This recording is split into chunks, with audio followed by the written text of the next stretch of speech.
I was looking at this picture here, which shows the size of a drone relative to another object, which in this case an is a F-150. car. So I guess there was two questions, which is like, where do they hide these, Mhm. and how easy is it to make one of these drones? So they hide those drones, Stephen, everywhere. Okay. Okay.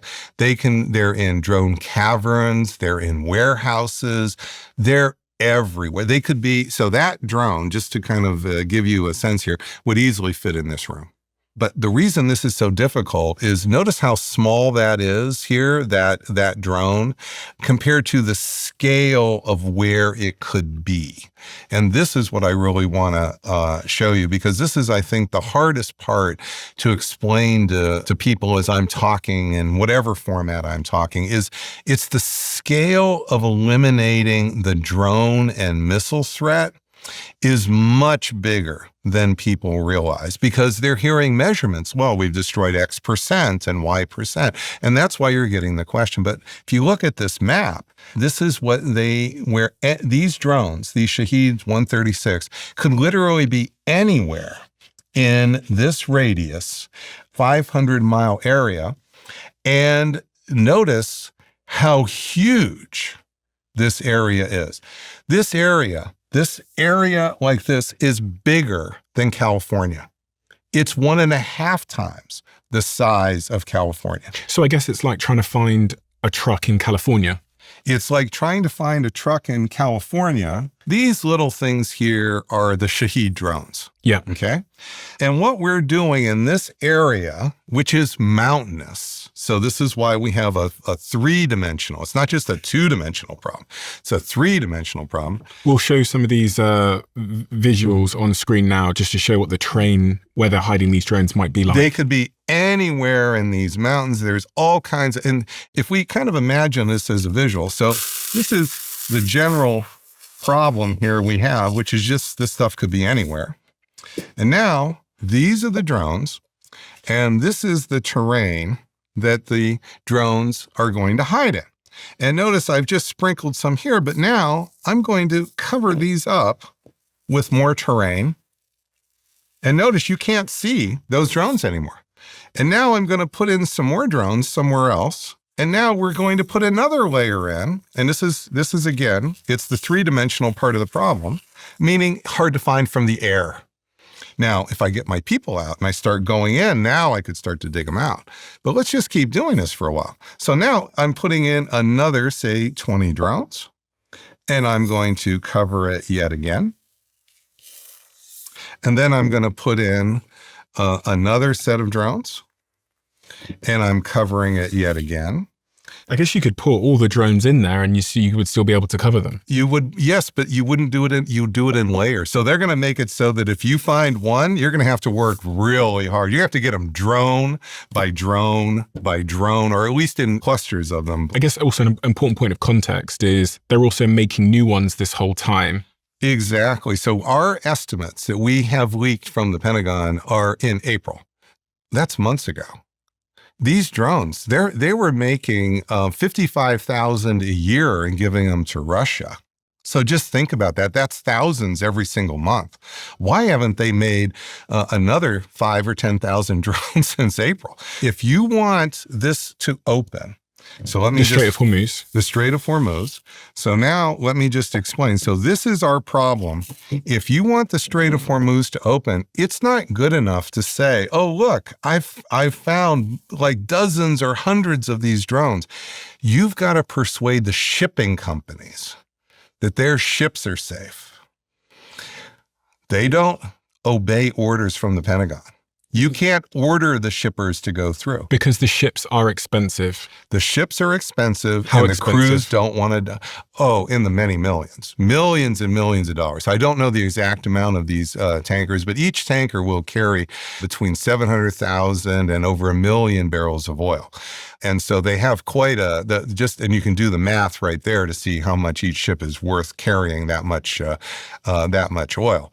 I was looking at the cost here. It says, when you combine a brand new vessel with a full tank of oil, a single tank crossing the Strait of Hormuz is a floating asset worth 300 million. Oh, wow. See, I didn't, And that's I learned something from you every time. And that's not even the lives on board, which again are going to cause an insurance problem, but also no one wants people to die. Well, and they don't want to die. So you're going to have mutants. They're not going to. So this is why you're seeing more ships leaving than you're seeing ships come in. And the ships that are coming in are very heavily coming to Iran's ports. That's one of the reasons President Trump put the blockade back on. It's because what happened here is the MOU, this whole idea is not opening up the Strait of Hormuz. It's not preventing what's going to come in the next few weeks, maybe month, which is the world economic crisis. We are knocking on the door of what President Trump told us he was trying to avoid, which is the world literally running out of oil. And just today, before we started, the Houthis, which big ally of Iran, so just to come back here and re-show the map, remember I said that once the Strait of Hormuz became shut down, there was 2 million of barrels coming out every day through, for the UAE, coming out through Fujairah, and then 4 to 5 million coming out from Saudi Arabian oil, going out to the Red Sea. And this is the port there at the Red Sea. Well, the Houthis have just shut this down literally today. Oh, really? Literally before we came on. It happened about 6 hours ago. This has been escalating for several weeks. Iran's been asking for this. This is part of the general escalation that we're seeing. Okay, so we've got the Strait of Hormuz closed. We've got the Houthis closing the Red Sea. So there's no oil flowing through there. Yeah. So are we on the verge of an economic crisis if things don't change quickly? Yes. This is literally the nightmare scenario that we've been worrying about, and the reason is this. Go back and let's think about this from the 20 million barrels of oil that was going through the Strait of Hormuz. So when Iran gained control of the Strait of Hormuz, what happened immediately is the Saudi Arabia and the UAE started to bypass Hormuz with 7 million barrels a day. So that means only 13 million at issue, right? That's helpful. The next is the Strategic Petroleum Reserve, the United States. And we started to release about 5 or 6 million barrels a week through the strategic oil. When? We started to do this, it's right around the middle of March. I can't remember the exact date, but notice that you put a big dent in that. And so that's one of the reasons the oil markets did not go crazy right away. So I've got some data here then. It says President Trump authorized the emergency release of 172 million barrels of oil from the strategic reserve designed to be pumped out over roughly 120 days.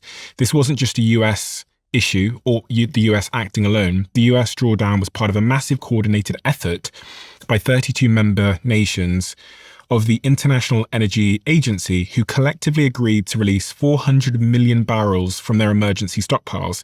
Because these massive releases were done to offset the Hormuz blockade, the US Strategic Reserve has been heavily depleted, and as of July 2026, the reserve has dropped down to roughly 300 million barrels, which marks the lowest level the reserve has since 1983, a more than 40-year low. They're being depleted. Once you spend your reserve, you don't get it refilled. And that's what I think President Trump was talking about when he said we're about to run out of oil in 4 weeks.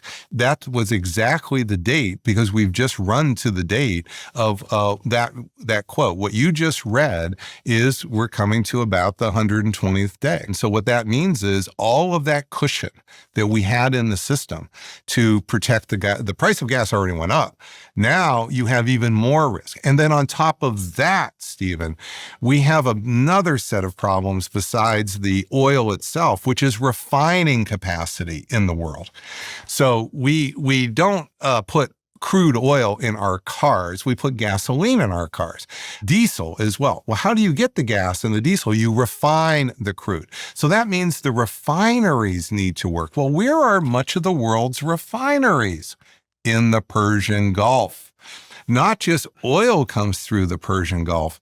Refined product. They're called distillates. They come through the Persian Gulf as well. Now, so that means you've shut down something like 25% or a third of the world's refining capacity. Now let's marry this to what's happening with Russia and Ukraine's blasting Russia refineries in Russia. So what's happening, Stephen, is you are getting not just the decline of crude itself is about to run out, but the refining capacity now has been heavily strained and limited. It might be down, 40%. I don't know the exact number, but it's something on that order. And what you're seeing then is what I think President Trump was seeing a month ago, which is he wanted the Strait of Hormuz to open, but he also didn't want to own the L. And what President Trump has decided is he'd rather take the risk with the world's economy than own the L, own the loss. And maybe he'll change his mind. What do you mean he'd rather take the risk with the world's economy than just own the L? So what would owning the L look like in this scenario? Owning the L would allow Iran to follow through with Article 5. So if we go back to Article 5. To control the strait. To control the strait on its terms. But that would be a set of precedents for all of these straits. Yes. Around the world. That's exactly right. And you can't have that.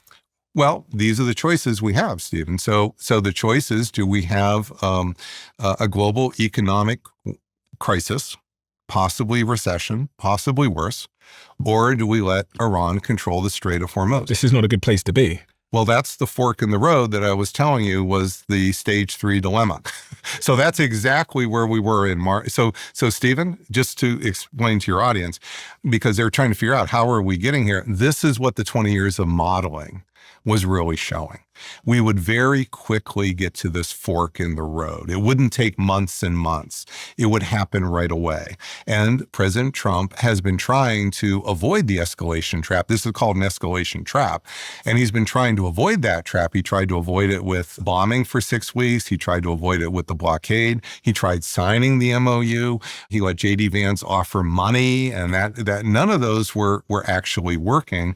And where he is now is still at this fork in the road, the dilemma of the escalation trap. Either he owns the loss, which it means everything you just said, and becomes known as the president who allowed not just the Strait of Hormuz to be controlled, but set a precedent for other countries and other non-state actors to control their choke points. Or we have we take it back physically. Are we going to physically take it back? So we'll go through the stages in the escalation trap straight away after we move on from this point around oil, because I think some of my audience might not know that this escalation trap is historically predictable and that you've been talking about this for a long time. And it also allows us to understand exactly what happens next. I was quite shocked when you just said that Trump said recently that the US would run out of oil within 4 weeks. So I just looked down at some research here, and it says that during a recent press conference at the G7 summit in June 2026, President Trump made a blunt admission about how dangerously low global energy oil stockpiles have become due to the ongoing crisis in the Strait of Hormuz. His direct quote was, "We run out of reserves at about 4 weeks. There are reserves all over the world, and we would run really low. We would run out, and there'll be a time when you wouldn't be able to get it. It would be bedlam." Yes. Why is he saying that? Doesn't that make him look bad?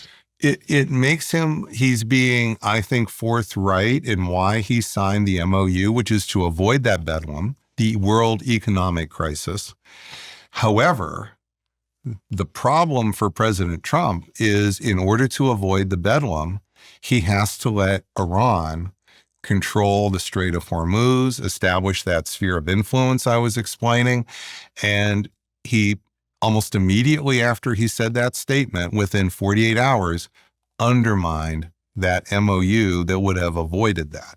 Had the MOU just been implemented as written, we may not be sitting here today talking about the impending world crisis. And I believe one of the reasons we're knocking on the door of more escalation right now is because President Trump is desperate to open the Strait of Hormuz. I think he's taking low risk high risk military option. I think he's pursuing military options he likely knows are unlikely to work, but they're his best chance to open Hormuz before the crisis literally hits. But there's also another before, which is the midterm elections. Yes. Am I right in thinking that this midterm election takes place in 3 months' time? And if his approval rating is low at that point because of what's going on with the war, because when Americans go to the pump to fill up their cars, they notice the prices are way higher than usual, that means those Americans in the midterm elections will vote for the Democrats, which means he will lose the Congress. So he basically needs to make sure Americans are happy in 3 months' time. He needs to take the best chance he can to make that happen. Okay. And I think that what happened here, Stephen, is his quote, you just quoted him, I think it was June 17th. He's saying that within a month, those reserves are going to run out and we're heading to that bedlam, that economic crisis. And that is already happening. 4 weeks later, we're right on that trajectory. That trajectory has not changed. Maybe we've bought an extra week or two of time because some oil did get out from the Persian Gulf. Not that much, but enough for a few weeks here. So maybe it's going to now not fall on August 1st. Maybe it'll be August, say 15th or 17th. But it will hit. And that's what he was. And now I think he sees when it hits, he's going to lose. There's a good chance that the Republicans will lose more seats in the House and in the Senate. That will make him the lamest of lame ducks for his last 2 years. It may not be that he would be removed from office. That's probably not going to happen. But it could be that he will be impeached again. He will be tied in knots by the Democratic-controlled House or a Democratic-controlled House and Senate. And this is what he's trying to offset. But he knows something that most of us, I think, are not really taking seriously, which is that the world is we're like on the Titanic and we're about to hit the iceberg. And maybe that iceberg moved a little bit further away, but we're still right on the trajectory to hit that iceberg. And it's coming. And when the iceberg hits, there's not enough lifeboats for everybody. And who's going to be short of lifeboats? The Republicans. And that's why I think people made the mistake when they said, well, President Trump couldn't possibly escalate before the midterms. Couldn't possibly. For weeks, Stephen, I've been on shows talking about, why President Trump will escalate maybe after the midterms, maybe next year, but and I kept trying to explain that's probably not right. And that's what you're seeing now. You're seeing that President Trump is desperate to try to open the Strait of Hormuz. He, I think, is being told probably directly from his military, these options are very low risk. They're very high risk. They're very unlikely to succeed. But now that the Titanic is going to hit the iceberg, his only other choice is to completely walk back and say, you're right, Iran. You control Hormuz. You set the fees. You don't have to make any limits on your nuclear program. You are the fourth center of world power. And Donald Trump, it happened under my watch. That's a big L to wear on your chest, Stephen. And that would be true, I think, for any president. This is what Lyndon Johnson faced in Vietnam. We now have the tapes that Johnson was making in the White House, in conversations. It wasn't just Nixon making tapes here. Johnson was making tapes. And we now have tapes of Johnson as he's making decisions to escalate the Vietnam War, explaining that he knows this is very unlikely to end the war. It's likely to make it worse. And why is he doing it? He's doing it because he's trying to hold on to his Great Society program just for another 4 or 5 months. And what he's hoping is that even though the escalation is likely not to work, there's some tiny chance it will. And in 4 or 5 months, he'll be able to pull a rabbit out of the hat. He became, it failed domestically. Lyndon Johnson had to pull back from running for re-election because of the escalations in the Vietnam War. And President Trump is running the same risk, that even though I believe that he's doing this because he's trying to give himself and the Republicans the best chance to win in November, it may not work. That's why I think President Trump already planted the seed of China meddling in the elections. He's already started the conversation that there's another possible stolen election in our future, this time possibly by a foreign country, possibly China. If you love the Diary of a CEO brand and you watch this channel, please do me a huge favor. Become part of the 15% of the viewers on this channel that have hit the subscribe button. It helps us tremendously, and the bigger the channel gets, the bigger the guests.